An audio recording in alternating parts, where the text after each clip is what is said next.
Students, आज हम लोग पारिवारिक आवश्यकताओं के बारे में अध्ययन करेंगे। आवश्यकता आविष्कार की जननी होती है। Necessity is the mother of invention. जब तक हम किसी चीज़ की आवश्यकता को महसूस नहीं करते तथा आवश्यकता को नहीं पहचानते, तब तक उस आवश्यकता की पूर्ति के लिए प्रयास भी नहीं करते। इतना ही नहीं, हमारे मन में उस आवश्यकता की पूर्ति के हेतु कोई समाधान भी नज़र नहीं आता। अतः आवश्यकता हमारी आर्थिक प्रगति एवं विकास का आधार है।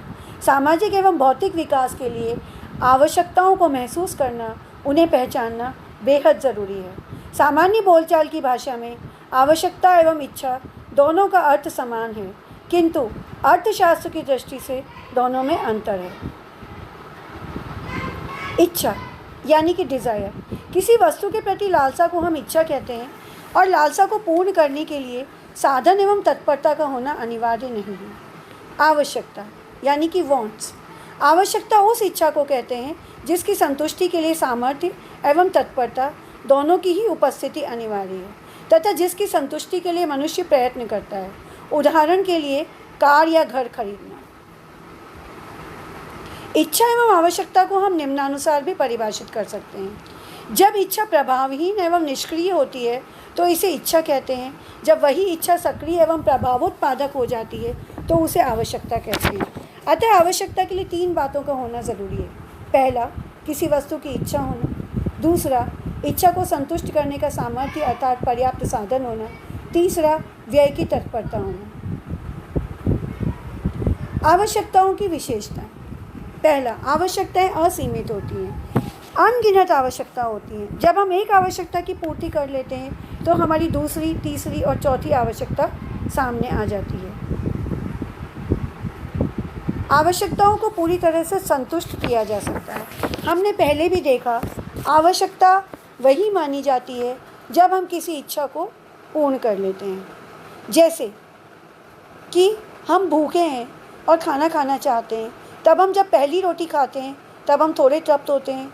दूसरी, तीसरी, चौथी रोटी खाते खाते हमारा पेट पूरा भर जाता है, और जब हम पूर्ण संतुष्ट हो जाते हैं उसके बाद हमें भोजन की आवश्यकता बिल्कुल नहीं होती, पूर्णतया समाप्त हो जाती है।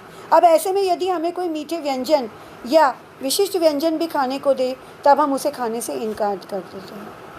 आवश्यकताएं एक दूसरे की पूरक होती हैं। Wants are supplementary to each other. कुछ आवश्यकताएं ऐसी होती हैं जो एक दूसरे की पूरक होती हैं। कारण, इस प्रकार की आवश्यकता की पूर्ति के लिए एक साथ 2 या 2 से अधिक आवश्यकताओं की आवश्यकता होती है। उदाहरण के लिए, यदि मुझे रसोई में खाना बनाना हो तो मुझे खाना बनाने के लिए बर्तन भी चाहिए, कच्ची सामग्री, आटा, दाल, चावल, चीनी, मसाले, तेल आदि भी चाहिए, और भोजन बनाने के लिए अन्य साधन जैसे कि गैस, मिक्सी आदि की भी आवश्यकता है। तो भोजन बनाने की एक आवश्यकता के लिए मेरी कई आवश्यकताएं सामने आ जाती हैं। आवश्यकताओं में आपस में प्रतियोगिता होती है।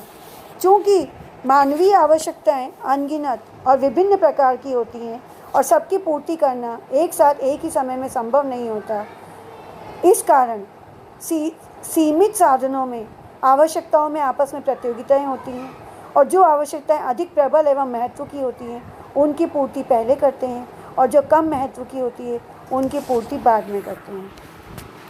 उदाहरण, एक मज़दूर के पास 300 रुपये हो और उसे स्कूटर में पेट्रोल भी भरवाना हो, गेहूँ भी खरीदना हो, और बच्चे की फ़ीस भी भरनी हो और नए कपड़े भी खरीदने हो, तो वो सबसे पहले गेहूँ खरीदेगा, फिर पेट्रोल भरवाएगा, फिर परीक्षा की फ़ीस जमा करेगा और लास्ट में नए कपड़े खरीदने के बारे में सोचेगा। कुछ आवश्यकताएं बार बार अनुभव की जाती हैं, जैसे भूख लगना, प्यास लगना। ऐसी आवश्यकताएं कि एक बार पूर्ण होने के बाद थोड़े समय के बाद पुनः महसूस होती हैं। आवश्यकताओं की तीव्रता में भिन्नता होती है। क्योंकि आवश्यकताएं अनगिनत हैं, अनंत हैं, इसके कारण इनकी तीव्रता और प्रबलता में भी बहुत अंतर होता है, और हम प्रबल और तीव्र आवश्यकताओं को पहले पूरा करते हैं और अन्य आवश्यकताओं को बाद में पूरा करते हैं। कुछ आवश्यकताएं वैकल्पिक होती हैं। आवश्यकताएं ऐसी भी होती हैं जिनकी संतुष्टि के लिए अनेक साधनों का उपयोग किया जाता है।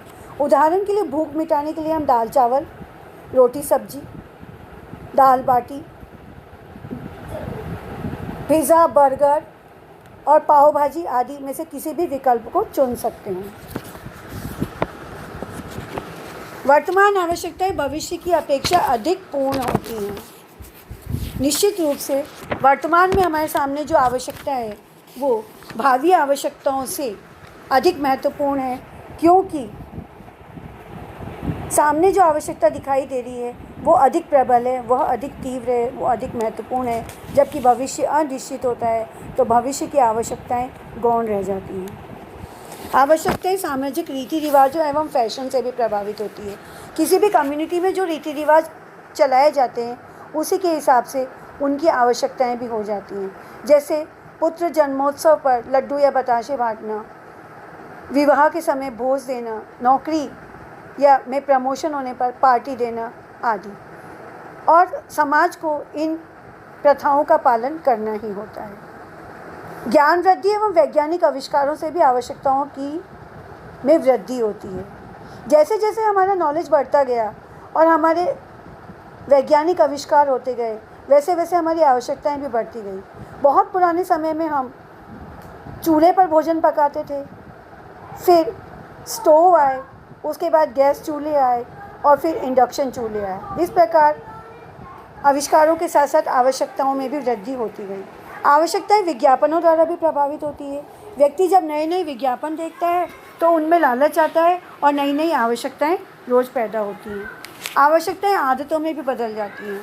थकने पर चाय की आवश्यकता, नींद आने पर कॉफ़ी पीने की आवश्यकता, पान, बीड़ी, सिगरेट, गुटखे, शराब आदि की आवश्यकताएं ऐसी होती हैं जो धीरे धीरे आदतों में बदल जाती हैं।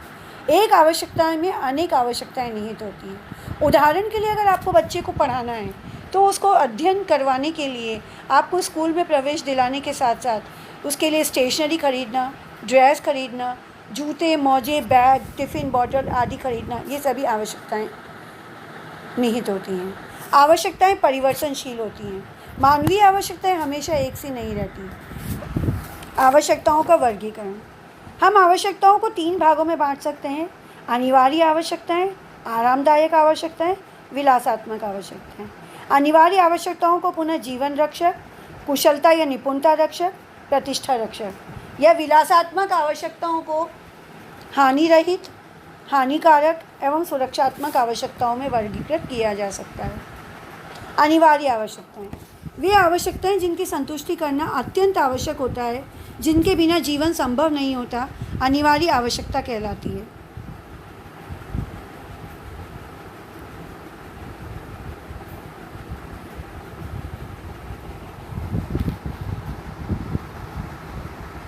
जैसे जल, भोजन, हवा, आवास, वस्त्र आदि। इनकी पूर्ति नहीं होने पर व्यक्ति को बेहद कष्ट, पीड़ा एवं दर्द होता है तथा उसकी कार्य क्षमता भी प्रभावित होती है। ऐसे में व्यक्ति जीवन को लंबे समय तक जी भी नहीं सकता और अपने कार्यों को कुशलतापूर्वक नहीं कर पाता, या फिर सामाजिक मान एवं प्रतिष्ठा पर भी विपरीत प्रभाव पड़ता है।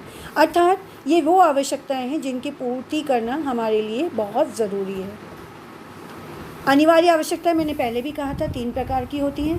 पहली जीवन रक्षक आवश्यकताएं, ये वे आवश्यकताएं हैं जिनकी संतुष्टि किए बिना हमारे लिए जीवित रहना न केवल मुश्किल है बल्कि असंभव भी है। जैसे जीवित रहने के लिए जल व भोजन की आवश्यकता, सर्दी, गर्मी एवं बरसात से बचने के लिए वस्त्र एवं आवास की आवश्यकता जीवन रक्षक आवश्यकताओं में आती हैं। निपुणता रक्षक आवश्यकताएं, इस श्रेणी में वे आवश्यकताएं आती हैं जिनकी संतुष्टि किए बिना मनुष्य जीवित तो रह सकता है किंतु उसकी कार्यक्षमता एवं स्वास्थ्य में गिरावट आती है।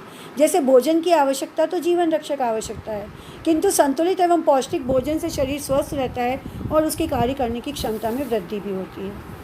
मॉडलैंड ने निपुणता रक्षक अनिवार्य आवश्यकताओं में निम्न आवश्यकताओं को वर्गीकृत किया है: साफ एवं हवादार मकान, पौष्टिक एवं संतुलित भोजन, न्यूनतम से थोड़े अधिक वस्त्र, बच्चों को कम से कम पिता के बराबर शिक्षा की सुविधा, चिकित्सा की उचित व्यवस्था, मनोरंजन की व्यवस्था। प्रतिष्ठा रक्षक अनिवार्य आवश्यकताएं, वे आवश्यकताएं तथा वस्तुएं जो मनुष्य को अपनी प्रतिष्ठा बनाए रखने के लिए आवश्यक होती हैं, प्रतिष्ठा रक्षक अनिवार्य आवश्यकताएं कहलाती हैं। मनुष्य एक सामाजिक प्राणी है, उसे समाज द्वारा बनाए गए प्रथा, रीति रिवाजों एवं नियमों का पालन करना होता है, तभी उसे समाज में मान, सम्मान या आदर मिलता है। जैसे अतिथियों के आगमन पर किया जाने वाला भव्य स्वागत, त्योहारों के अवसर पर बनाए जाने वाले स्वादिष्ट व्यंजन, विशिष्ट अवसरों जैसे जन्मोत्सव, शादी विवाह आदि आयोजनों में की जाने वाली व्यवस्थाएं एवं खर्चा प्रतिष्ठा रक्षक अनिवार्य आवश्यकताओं के उदाहरण हैं। आरामदायक आवश्यकताएं।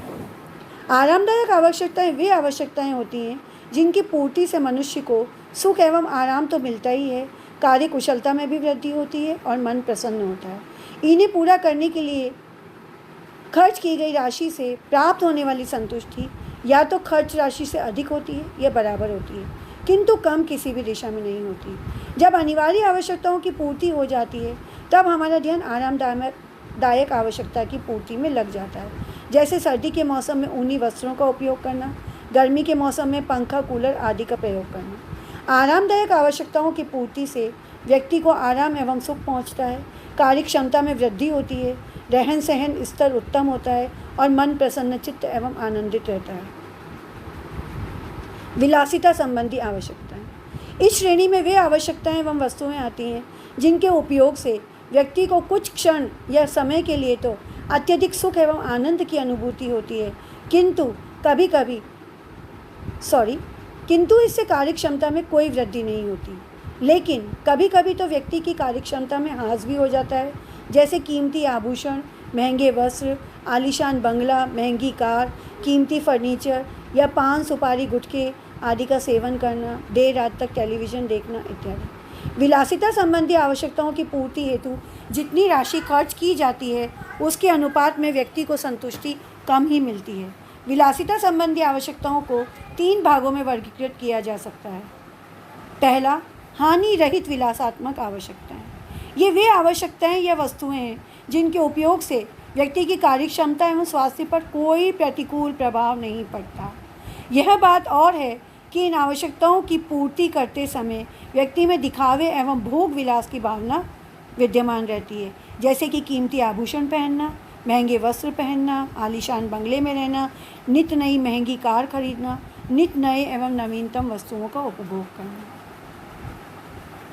हानिकारक विलासात्मक आवश्यकताएं।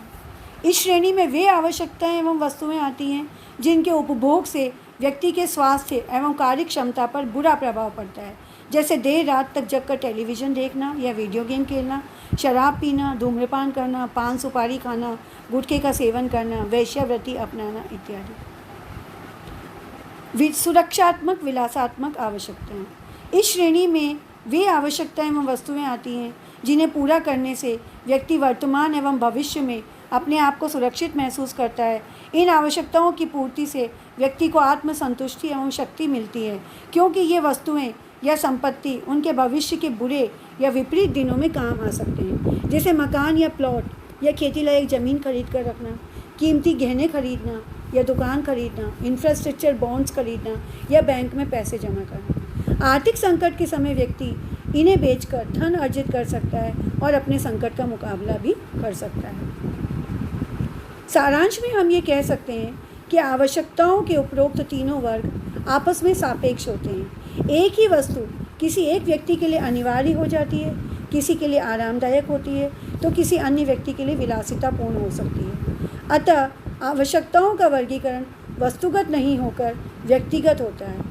एक चतुर्थ श्रेणी के कर्मचारी के लिए रेफ्रिजरेटर का उपयोग विलासिता की वस्तु हो सकती है, जबकि फल एवं दुग्ध विक्रेता के लिए अनिवार्य आवश्यकता हो जाती है। इसी प्रकार एक प्राथमिक विद्यालयी शिक्षक के लिए कार एक विलासात्मक वस्तु है, तो वहीं एक कॉलेज प्रोफेसर के लिए आरामदायक वस्तु है, तो किसी मंत्री महोदय के लिए अनिवार्य वस्तु या आवश्यकता भी हो सकती है। जो वस्तुएं आज से 50 वर्ष पूर्व विलासिता की सामग्री समझी जाती थी, वही आज सामाजिक, वैज्ञानिक, औद्योगिक विकास के कारण अनिवार्य आवश्यकताएं समझी जाती हैं। जैसे एक आम गृहिणी के द्वारा refrigerator, automatic washing machine, mixer, grinder, food processor, vacuum cleaner, microwave आदि उपकरणों का दैनिक उपयोग करना आज के लिए आवश्यकता बन गया है। मुझे विश्वास है आपको आज का ये वीडियो लेक्चर पसंद आया होगा और समझ में भी आया होगा। वीडियो लेक्चर को देखने के साथ साथ आप साथ में दिए गए PDF फाइल का भी अध्ययन करें और इस विषय वस्तु को समझने का प्रयास करें। धन्यवाद।